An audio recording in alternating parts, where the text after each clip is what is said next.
The Riddle, the Brothers Grimm. There was once a king's son who was seized with a desire to travel about the world, and took no one with him but a faithful servant. One day he came to a great forest, and when darkness overtook him, he could find no shelter, and knew not where to pass the night.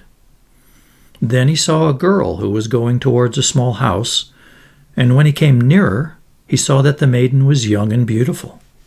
He spoke to her and said, "Dear child, can I and my servant find shelter for the night in the little house?" "Oh, yes," said the girl in a sad voice.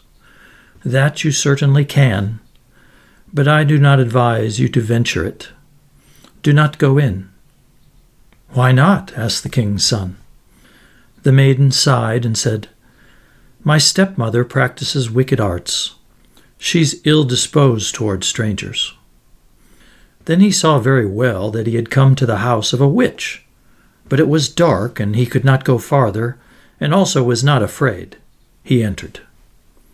The old woman was sitting in an armchair by the fire and looked at the stranger with her red eyes.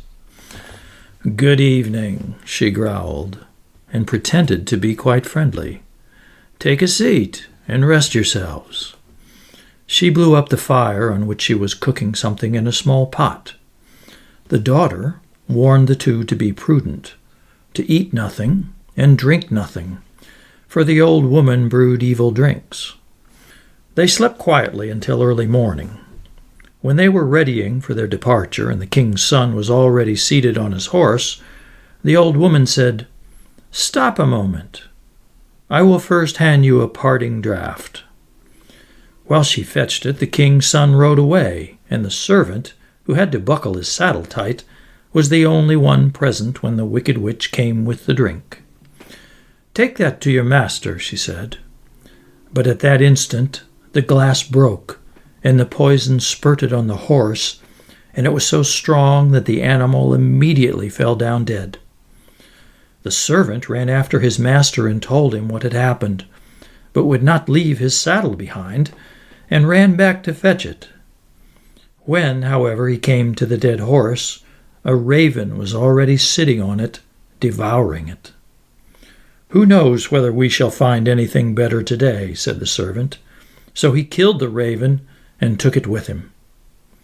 And now they journeyed onwards into the forest the whole day, but could not get out of it. By nightfall they found an inn and entered it. The servant gave the raven to the innkeeper to make ready for supper. They had, however, stumbled on a den of murderers, and during the darkness 12 of these came, intending to kill the strangers and rob them. Before they set about this work, they sat down to supper, and the innkeeper and the witch sat down with them, and together they ate a dish of soup, in which was cut up the flesh of the raven. Hardly, however, had they swallowed a couple of mouthfuls before they all fell down dead, for the raven had passed on to them the poison from the horse flesh. There was no one else left in the house but the innkeeper's daughter, who was honest and had taken no part in their godless deeds. She opened all doors to the stranger and showed him the heaped-up treasures. But the king's son said she might keep everything. He would have none of it, and rode onwards with his servant. After they had traveled about for a long time, they came to a town in which was a beautiful but proud princess, who had caused it to be proclaimed that whoever should set her a riddle which she could not guess, that man should be her husband. But if she guessed it, his head must be cut off. She had 3 days to guess it in, but was so clever that she always found the answer to the riddle given her before the appointed time. 9 suitors had already perished in this manner, when the king's son arrived, and blinded by her great beauty, was willing to stake his life for it. Then he went to her and laid his riddle before her. "What is this?" he said. "One slew none, and yet slew 12. She did not know what that was. She thought and thought, but she could not find out. She opened her riddle books, but it was not in them. In short, her wisdom was at an end.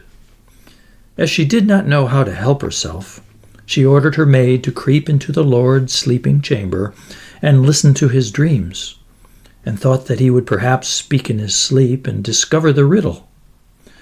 But the clever servant had placed himself in the bed instead of his master, and when the maid came there, he tore off from her the mantle in which she had wrapped herself and chased her out with rods. The second night the king's daughter sent her maid-in-waiting, who was to see if she could succeed better in listening. But the servant took her mantle also away from her and hunted her out with rods. Now the master believed himself safe for the third night, and lay down in his own bed. Then came the princess herself, and she'd put on a misty gray mantle, and she seated herself near him. And when she thought that he was asleep and dreaming, she spoke to him, and hoped that he would answer in his sleep, as many do. But he was awake, and understood and heard everything quite well. Then she asked, "One slew none. What is that?" He replied, "A raven, which ate of a dead and poisoned horse, and died of it."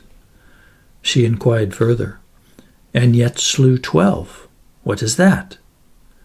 He answered, "That means 12 murderers who ate the raven and died of it." When she knew the answer to the riddle, she wanted to steal away, but he held her mantle so fast that she was forced to leave it behind. Next morning, the king's daughter announced that she had guessed the riddle, and sent for the 12 judges and expounded it before them. But the youth begged for a hearing and said, "She stole into my room in the night and questioned me. Otherwise, she could not have discovered it." The judges said, "Bring us a proof of this."